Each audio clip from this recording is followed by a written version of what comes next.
Hello, everyone, and thank you for joining us for another week of MEMO in Conversation With. I am Anjuma Rahman, a journalist at MEMO. And today, as our guest, we have Amani Mustafa, the country director for Women International in Palestine. It's an organization that helps survivors of survivors of war in conflict zones and post-conflict to help rebuild their lives. So Amani, thank you so much for joining us. We really greatly appreciate it and look forward to hearing all the valuable experiences and insight you will be sharing with us. So maybe do you want to start off by maybe introducing yourself and tell us a little more about Women International and, along with it, your experiences in joining Women for Women and growing up in Palestine as well, and all the works you're currently doing with the ongoing war in Gaza. Thank you so much for the introduction. So, hi everyone, this is Amani Mustafa. I am the country director for Women International in Palestine. And I joined Women for Women in October 2022. And it's been kind of a great opportunity for me to join such an organization that dedicate its mission and resources to support women in active conflicts and in post-conflict context. So we currently work in countries that have had hit the hardest over the past decades, from conflict, civil war, and occupation in the case of Palestine, which is the newest country office for Women International. So we work in Afghanistan, we work in Iraq, Rwanda, as well as in DRC, Nigeria, and we also have country offices in Kosovo and in Bosnia, as well as in UK and Germany, and of course, in the US. The organization has its mission that puts women at the center of its work, and especially that in these contexts where women are the most impacted by the conflict and by the war and the militarized nature of the environment, we dedicate our resources and networks and all that we can do to help women thrive and to save themselves and their communities and to create a better future for themselves and their community at large. And this is actually how we have been working over the past 30 years, by working closely with every woman in these contexts, that we have access to their locations and supporting their very existence through our Stronger Women, Stronger Nations. As a Palestinian woman growing up in the West Bank, it's been a kind of learning all the time about what women's life could look like in such context. And I've been experiencing this firsthand as a Palestinian woman. As a child growing up in a very volatile context, militarized context, children in my neighborhood have been always afraid from the raids, the detention by the Israeli soldiers, and all of that that created the sense of fear and anxiety. And as a child, I've seen that happening around me. And my fears have been always that the soldiers would be raiding my place for any given reason. Who knows? Then when we started actually education, going to school, but also to university, our ideas about life and about how a human being can change themselves and their community have evolved. And I thought at that moment that my mission will be around women and their rights to thrive in contexts like mine. Because I was able to do it, I believe that every Palestinian woman and every woman in conflict context can do even a better job than me. That is why I am dedicated to this mission. And I feel that through my experience in Palestine and through Women for Women International experience for the past 30 years, we have significant evidence that working with women in conflict context is a life-changing experience for them and for their communities at large. As everyone knows, the context currently in Palestine is highly volatile. For the past 8 months or so, there is a lot happening. Everyone around the world has been marching for solidarity in Palestine. And whatever we can say is actually just the tip of the iceberg, because there is a lot that has not been said yet. A lot of stories that we hear on daily basis, whether from our partner in the Gaza Strip or from our partners in the West Bank, bringing a different dimension to the whole conflict, particularly in relation to women's survival and how women were able to stay alive and play the role of the protective guardian of their children and their family at time of conflict and in time of war. So, what the services Women for Women International provides, obviously, it's had to change drastically following the last 7 months, right? Can you share a little insight of how that's changed? Is there any other organizations you've partnered with? And obviously, we also know that women and their children are the biggest number of victims when it comes to how many are murdered. I mean, the stats are showing currently over 36,000 have been murdered in Gaza. A majority of them are women and children. And that's without including the even more larger numbers of who have been injured, life-risking injuries. At the same time, you're based in West Bank, so you're witnessing also an escalation of attacks against women in West Bank as well. I mean, all focus is on Gaza right now, and I feel like a lot is being overlooked about what's happening on the grounds in West Bank as well. And obviously, you're in the best position to share with us right now of how have the services changed post-war for the women around you. Yeah. So Women for Women International has a strong focus on building for a longer term engagement with local communities and with partners on the ground. So since 2022, we've been piloting with women's rights organizations in the West Bank in particular, programs related to women's needs in their a very specific context. Let's say in a refugee camp, there are specific needs for handicraft training, for pastry and sweet making, for sewing or beauty care, or whatever kind of economic empowerment opportunity that would help women really to get together, first of all, because this is in itself is a battle. Getting women together in the West Bank is a big deal. And I can share examples about what we do in the Hebron H2 area. So based on the needs, and this is a very important perspective for us, that we build from the bottom up and ensure that the views and opinions of people that we work with are incorporated in our program design. So we meet with people, we meet with partners, ensure that we are collecting sufficient input into our programming.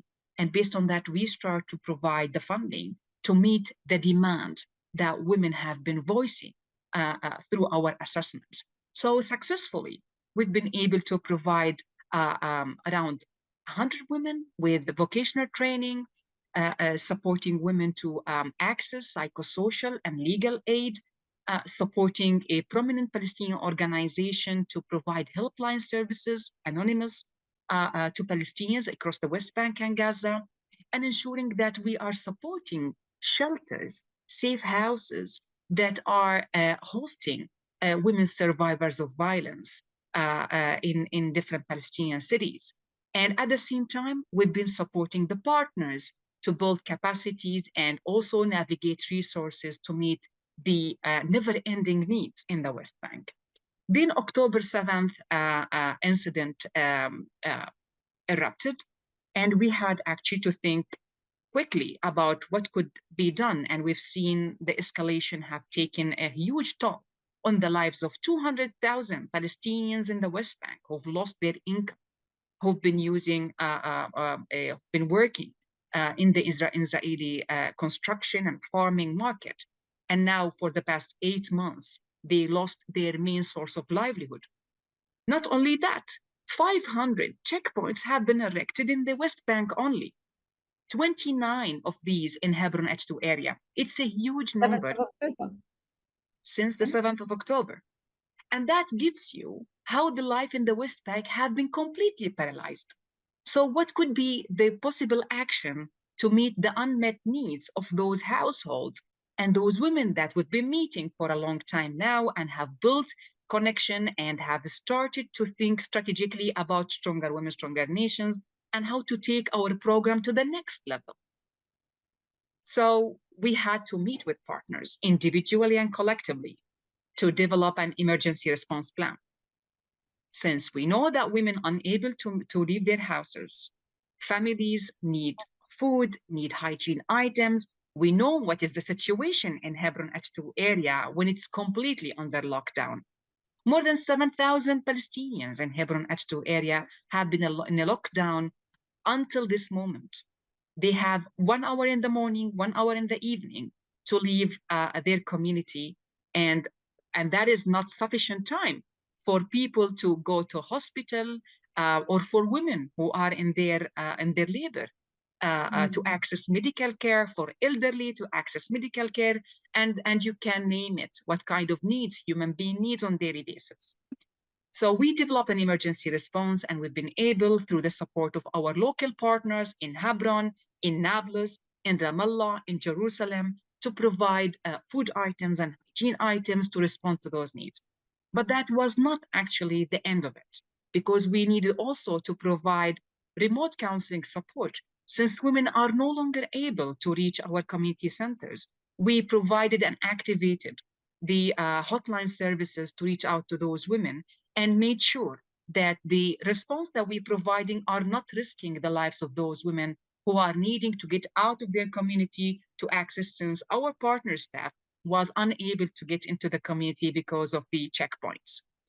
Now, at the same time, we started to think, how could we start a partnership in Gaza? Because our work was mainly in the West Bank and Gaza was on our longer term plan. October 7th event has eventually accelerated this process. And luckily enough, due to our experience in the region and my experience in particular working with partners in the Gaza for the past 14 years, we've been able to identify a strong local partner who's been currently providing hot meals to displaced families in Rafah.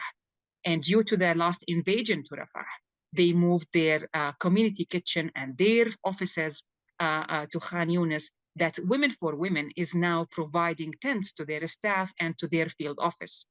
So it was actually a challenging time due to communication breakout. And it was also not easy to get all of that work been done by one person in Palestine, which is myself. Especially that the incidents have been escalating rapidly. But luckily enough, we've been able to support our partner to deliver the hot meals, to deliver also warm clothing during winter and blankets to support the internally displaced people in Rafah. And now we are providing maternity kits to women and vegetables, and providing hot meals and other interventions that will be earmarked to support WFWI, our partner staff and families who've been also forced to leave their homes from Rafah.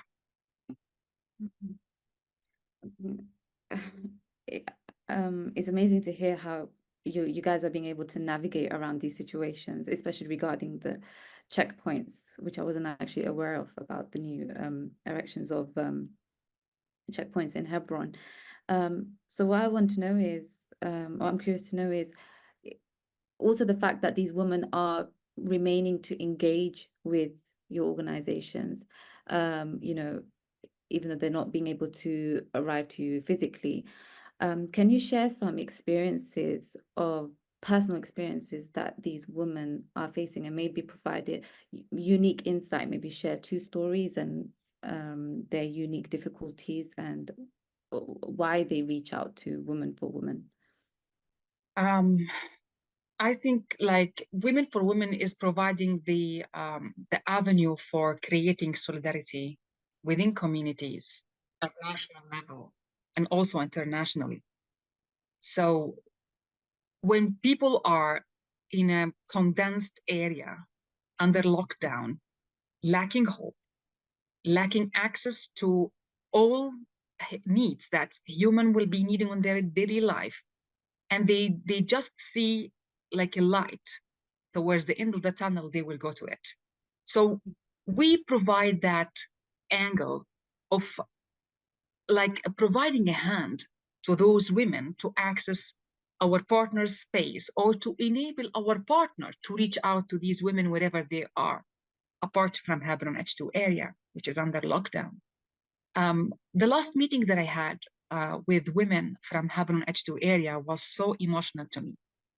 All women were crying because for them it was a moment to share things that they've been holding to their chest for a long time, about their need to speak to someone, about their need to share their pain and their distress and anxiety about what they are going through on a daily basis. A woman was telling me that her daughter was going to university, is facing a lot of harassment by soldiers on the checkpoint on daily basis. They're using nasty words, they prevent them from accessing their homes, they call them liars, and all of that affect their dignity and prevent them, that they're just making life in that area impossible, to the extent that people have no choice but to leave. So those women have been crying about the torture that their children are going through every time they go to school. And the Israelis' occupation have managed to close many schools in Hebron H2 area, and prevented many students from accessing the school. And families were reporting that we cannot afford tablets for our children to have e-education via Teams, or to pay for the internet, or to pay for the electricity, because these communities are the poorest of the poor, and they do not have sufficient resources to pay for the extra expenditures that they have to pay for. So those incidents, in addition to what people have been reporting on having lacking food on the table, because the breadwinner lost his job, women who've been also working as support staff in a university or in a school, or cooking meals and providing to women who are employed, have lost their source of income, because everyone is suffering. Like this, the economic situation has been challenging to everyone. So eventually, the trickle-down theory reaches to the point that the poorest of the poor have been even pushed to the margin, that they cannot have even food on the table. So these kind of incidents have been reported. The fear and anxiety about what's going on in the H2 area, from the settlers' attack, from the soldiers' attack, and all of that is actually leaving even the H2 area in a very dangerous place for people to live in. And so many stories of bedwetting by children, women reporting that they wake up at night, their house is raised, the soldiers aiming at their head, like kind of like terrifying images women are reporting, especially in Hebron H2 area. Other areas have been also reporting challenges related to accessing medical facilities, going to universities, losing livelihoods, and all of that. But all these stories have been condensed in Hebron H2 area due to its specific and very particular situation. These tactics you're sharing of how these Israeli soldiers attack and harass Palestinian women, well, really all Palestinians, but obviously here we're focusing on Palestinian women, it's been going on for decades. I mean, you grew up in the West Bank. I'm sure you've experienced daily checkpoints. Yeah. And how that affects you physically and psychologically. Now, based on your observations, how has these violations affected women in particular in long term, looking how especially, you know, these mothers you talk of, they've gone through it themselves and now they're having to watch their own daughters go through these. But yeah, so based on your experience, how do you find that it affects the woman long term, and what do you find that the solution that, I'm guessing it doesn't fix it completely, but you know, helps and aids in I guess helping these women? people who've been aware about Palestinian women in history can tell better than me that the Palestinian society has been led by women, right? So it is very progressive society where women have been educated. Even farmers, Palestinian women farmers or shepherds, have been taking a leading role in the family. Now, with the escalation of violence and the expansion of settlements, the exacerbation of settlers' attacks on Palestinian families and farmers, the increased number of checkpoints, all what the Palestinian people have to go through every day on checkpoints, and the situation of war that everyone in the West Bank is living now is creating much more conservative society that to protect women and being overprotective are denying women the right to live freely, to access proper education, to have liberty to go to the market, to search for a job, or to get married in the way they wish. One thing a woman told me from Hebron H2 area, any criticizing women's rights organizations, that we don't want to be aware about women's rights when it comes to for like at which age our daughter should be married off. In Hebron H2 area, it's safe for us to get our daughters married at early age because this is how we protect them. So meaning that families will resort into harmful traditions and harmful culture to marry off girls at early age to protect them. So this is how the society is radically changing, because for them, protecting their daughter by marrying her off is better than having their daughter go to university and being harassed on a checkpoint. That is So such. this is like real examples I've heard just last week. And for me, it was a striking fact, because all what we do is that we need women to get married wherever they decide. It's a freedom of choice. It's about education. It's about you penetrate the market. But the family is not thinking the same. Families in Hebron H2 area in particular. Now, Palestine, very small area, but you have diverse views and ideas and opinions and cultures even. So listening to that woman, it was a striking moment for me to understand that sometimes you might do harm by creating a different aspects into women's lives, because for them, what is suitable for a family or a woman in Hebron H2 area is not the same for me. I have a privilege. I've grown up in a very understanding family who supported me. That is all the time supported my education, my employment, and all the time protecting my back. But the woman in Hebron H2 area at the age of 16 or 17 or 18 years old doesn't have the same privilege.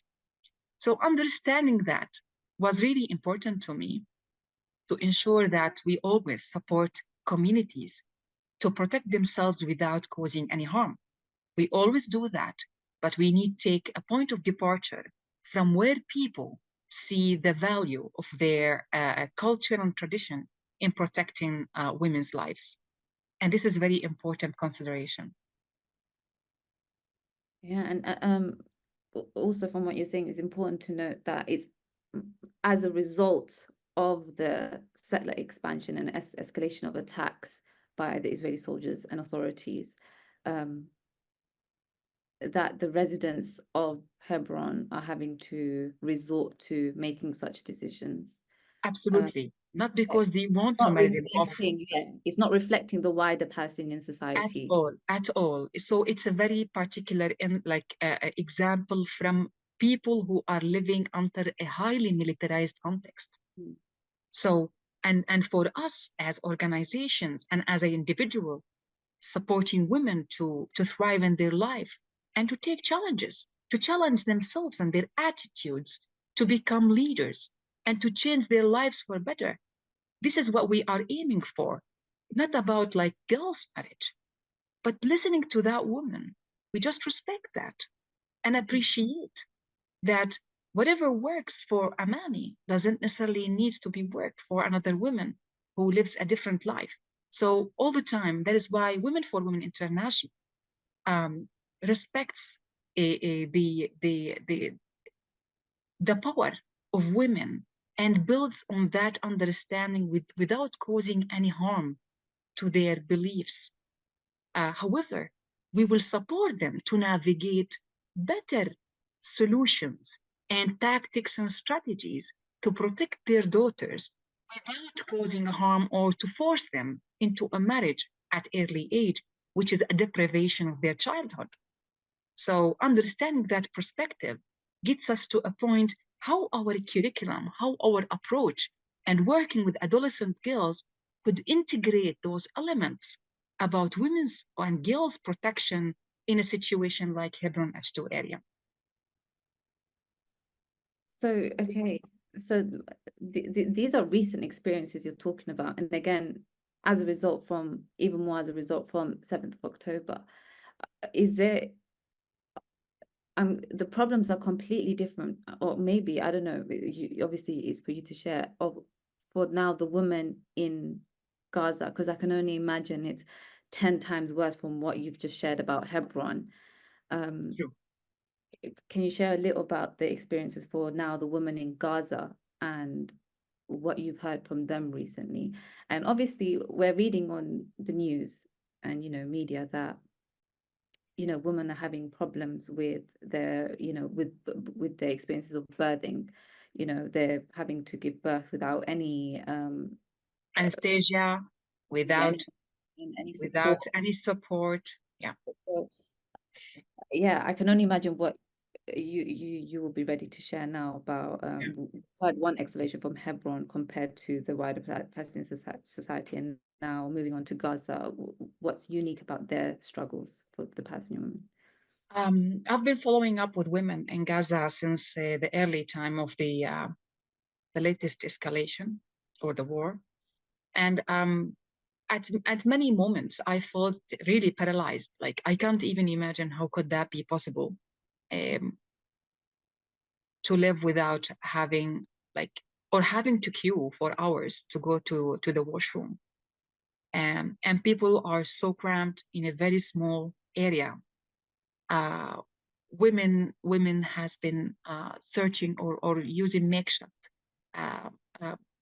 living in makeshift tent, having to use fabrics from those makeshift tents to use as sanitary pads. Women reported that they've been bleeding in front of other people in the tent because they have to be crammed, more than 30 people in a very small tent, crying really hard for having to go through this. Is something that leaves scars on their hearts and their mind forever. It's a physical reaction. It's a physical and biological like nature for women, but these incidents have left a lot of scars on women's psychology, and these scars will never easily be forgotten. To having to adjust and navigate, and at the same time, even though you are tired and exhausted and you have no access to hygiene items or dignity items, you still have children to look after. You need to find food and you need to protect your family, because many of these women have already became widows because of the war. So eventually we are saying that women's psychology and women's body have been shifting. I'm hearing women saying that I've completely changed. I look at the mirror, I do not recognize myself. To this extent, the conflict has left a lot on their body, on their hearts and their minds. And like lately, what I'm hearing, that women who have to flee from Rafah because of the invasion have been reporting that they've been walking for long hours, carrying their luggage on their shoulder. They were unable to find any car or even a cart to carry their belongings. And when they arrived to a destination, they thought they just reached, but unfortunately, they have to walk a longer distance. And they could not find even a tent to protect themselves at night. So they have to go and live with some other families. And for women to live with other families, even though, of course, they split men and women tents, but still, like, there is no privacy, there is no a toilet, there is nothing to look after their hygiene and dignity. Not only that, how terrifying to live in an area where bombardment is happening around the clock, where these women do not have food. They lost their family members in the war, and they just left alone without anyone to support them. Unfortunately, some of them is actually expected to provide psychosocial support. I'm speaking now about women with education, with degrees, and with jobs already. So imagine the situation of women who have nothing but their own souls to protect their families. So it's been so traumatizing. What I'm hearing from them has been so hard even to listen to. The fear that tomorrow will be another day of escalation. Every morning when they wake up and open their eyes, they just take a breath that they're still alive. But would that really be a happy moment or a sad moment? People are actually wondering, because another day of torture, or this is it, that our life has been taken already. So let alone what we talk about, lack of food, the starvation that is happening in Gaza is unbelievable. People have been surviving in very little food, thanks to community kitchens that our partner has been also providing that. But even the food that is provided is still insufficient, even though it will feed them for one meal. But many women have been skipping meals to save it for their children. And that has been also causing a huge malnutrition and deficiencies, especially for pregnant women who's been suffering from different diseases, including infectious diseases, due to lacking water and sanitation items and lacking hygiene, as well as lacking food for their nutrition. So I don't know. It's just so horrific to hear what women have to go through, and also to be expected to protect their families. Yeah, it's really challenging. Am I right in understanding that so you've worked with different groups of victims of war, yes, worldwide? Yeah, basically, yes. This is the targeted group, is women survivors of war. Yeah. So I want to know, is there any observations that you've made that the comparisons between victims of war in other parts of the world, including, I think you've listed Afghanistan, Kosovo, and Palestinian women victims of war, is there any major observations you've realized in differences in these victims, whether it's because in Palestine there's a constant ongoing occupation, and Thank the you. the violations that come with it constantly, because it affects it impacts every factor of their daily life, whether it's just getting to school or returning home, or literally crossing the street, feeling any form of safety is threatened in Palestine, True. 24/7. And then you're working, obviously you've had experience working with victims from other parts of the world where, the war has ended and they're in the process of healing or whatnot. Obviously, you know better. So is there maybe something you can highlight where, I guess, people don't know much about or are not aware of how Palestinian women are affected differently as a result of the illegal occupation being ongoing? That's right. Actually, like, this is part of the answer. While women's stories would look the same, the experience in Palestine is different because of the scale and magnitude of the conflict, because of the length of the conflict, because of the different shape the war has been taking for more than 70 years. So That is why, if we take an example from Hebron H2, the experience different to women in Hebron H1. It's different from the experience of women in Nablus, Jerusalem, in Jericho. Of course, the occupation. This is the last occupation in the world. And women have been experiencing that as bereaved women, as prisoners, as victims themselves, being killed, as tortured. They experience the whole spectrum of loss. So that is in comparison with what other women around the world, with all, of course, solidarity, which is our mandate to extend solidarity. Palestinian women's experience is different. Now we share other women's fear, anxiety, lack of safety and security, the weaponization of starvation, the weaponization of humanitarian needs to attack a population that women and children are the most impacted by that war, has been probably very specific to the Palestinian context. To have people living under blockade for more than 17 years is very specific to the Palestinian context. To have a military occupation supporting settlers in a very small area of land, attacking civilians on a daily basis, and causing a lot of social issues, attacking the social fabric of the society, is very specific to the Palestinian society. The control of the Palestinian economy, the control of the Palestinian lives and livelihood, the control of movement, and all of that is very specific to the Palestinian economy, to the Palestinian situation. So basically, these are different angles that have not been experienced by many people around the world, even though stories of women could be the same.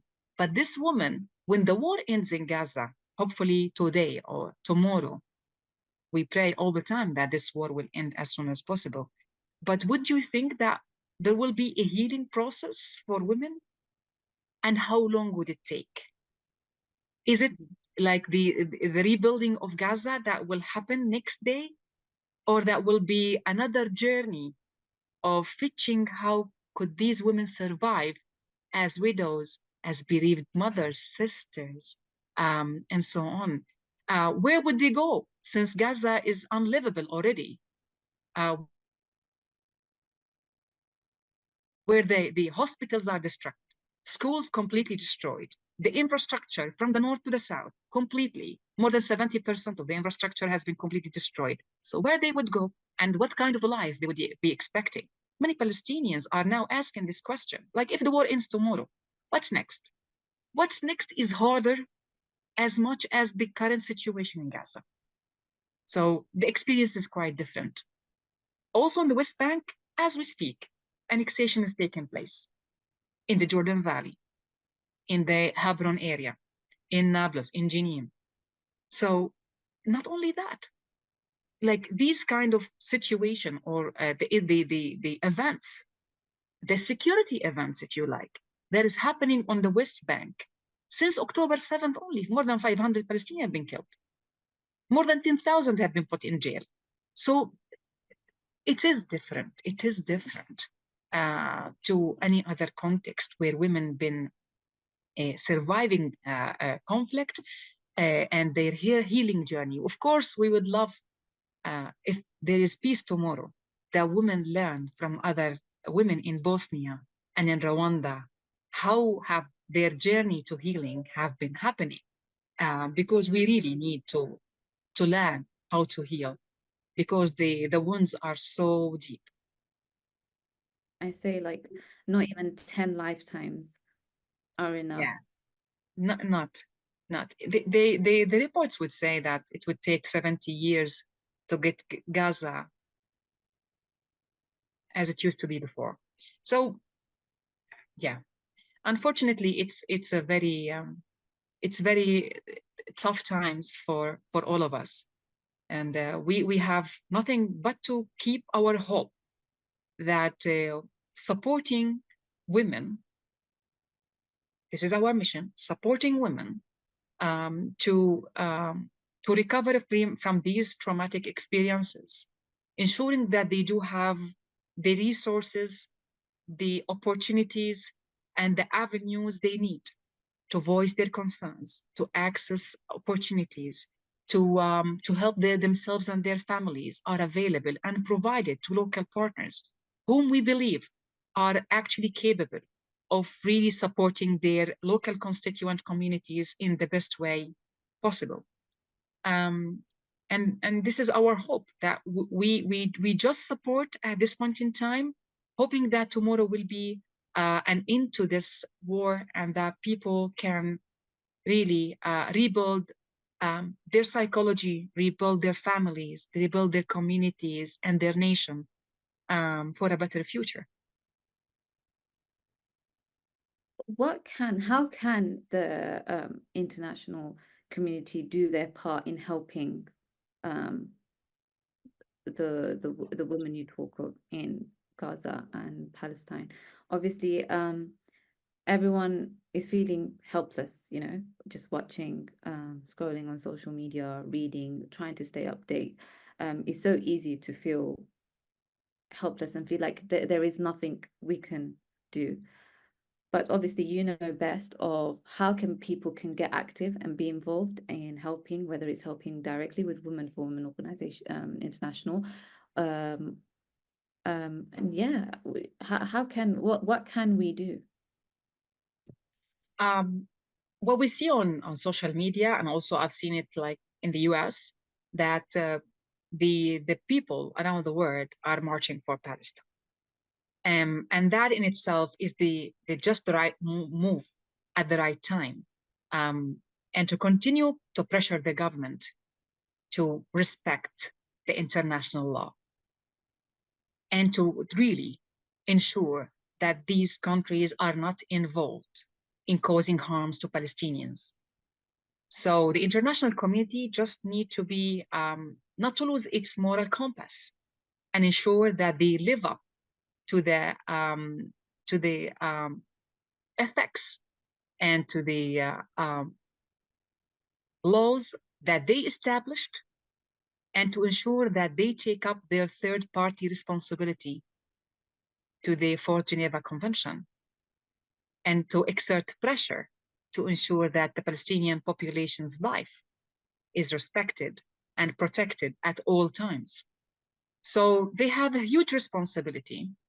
They have a responsibility and a role to play, and to ensure that they are not involved in supporting this war.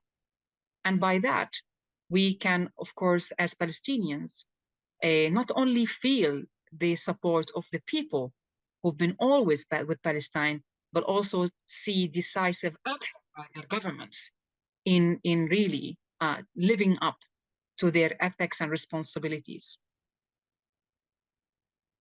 Thank you so much, Amani. Yeah, it's heartbreaking. It's heartbreaking what you're sharing, but it's also hopeful to hear that what organizations like yours, Women for Women, is doing, and you know that people in Palestine are taking notice of the marches that are happening, and people taking to the streets to raise awareness.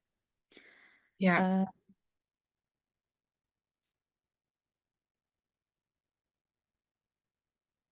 I think you've answered most of you gave really fruitful answers, that you've addressed everything. It's amazing. Yeah, I did. Okay, I think this would be good to end with. And I know I'm so sorry, I was told to That's end it by right. because you're busy around for. But okay, let's end it with this. Based on your experience, your extensive experience working with women directly in Palestine, what has been the most significant observation you've made, whether it's for better or the worse, with what's happening right now? Because I can only imagine that there was significant progression when it came to Palestinian women in Palestinian society. So what is your predictions, I guess, for what is to come for Palestinian women around you? I have to be optimistic. Mhm. And in times of crisis, people usually get a lot of anxiety about tomorrow. But our tomorrow should not be the same as our yesterday.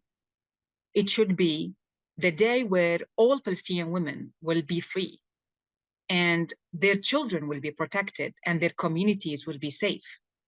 And that only happens when we believe that an individual woman with a group of women can be able to change the world around them and create a better future. So we do not afford and we cannot afford losing hope that our tomorrow is better and that we can end this by creating alternatives that respect the Palestinian rights, dignity, the Palestinian national and the Palestinian rights at all levels.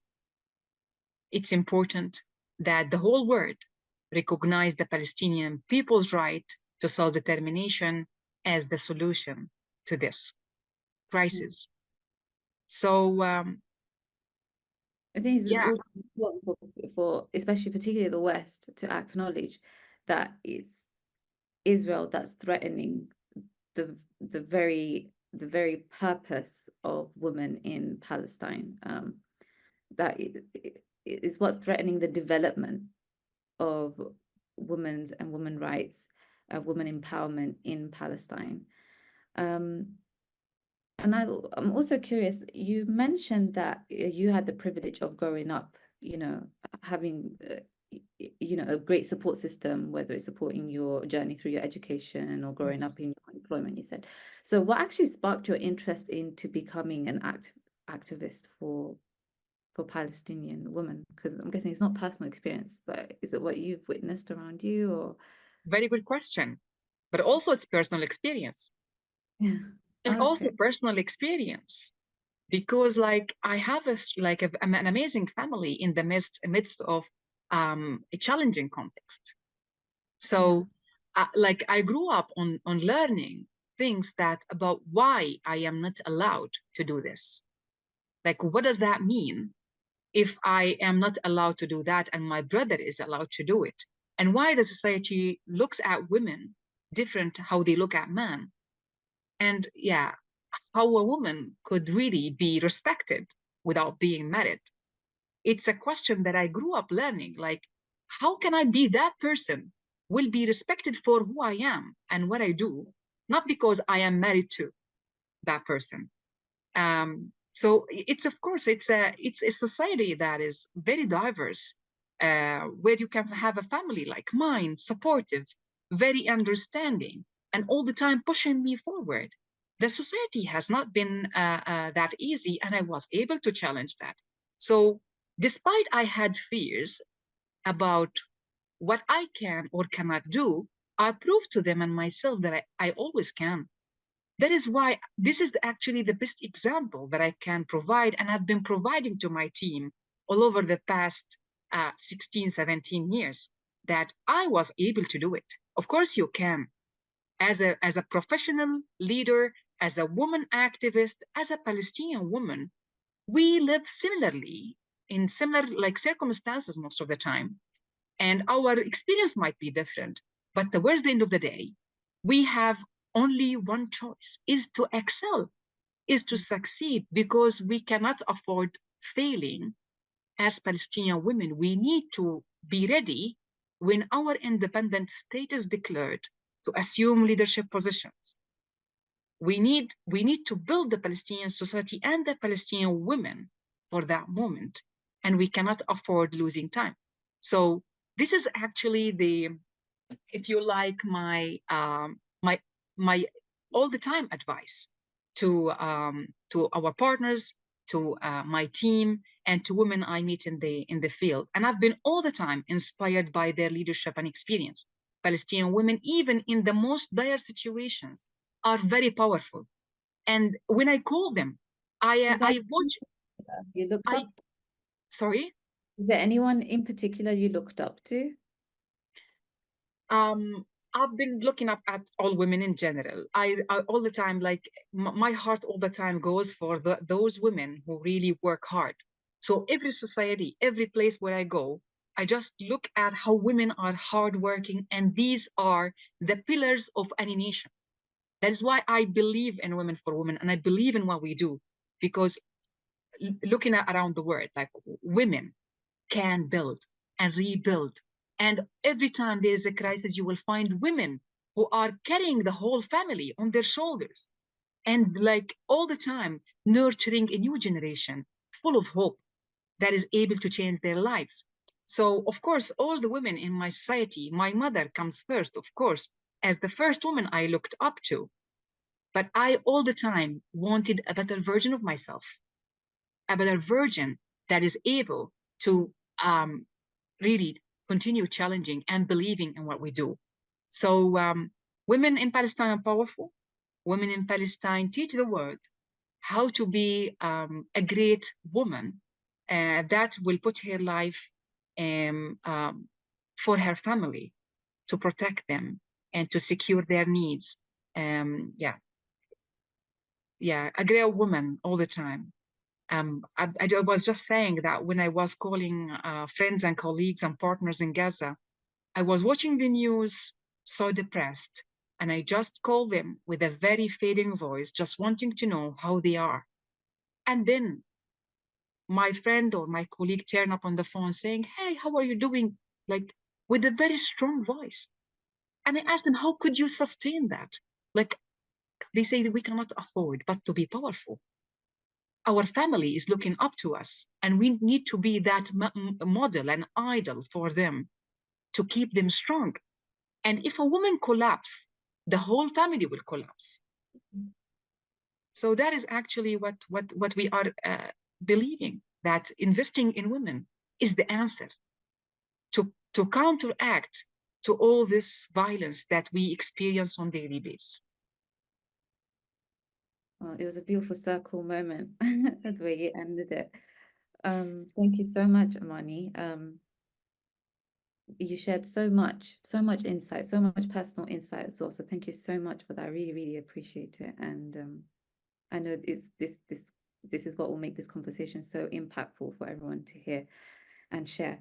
So thank you so much. Thank you as well. It's a pleasure.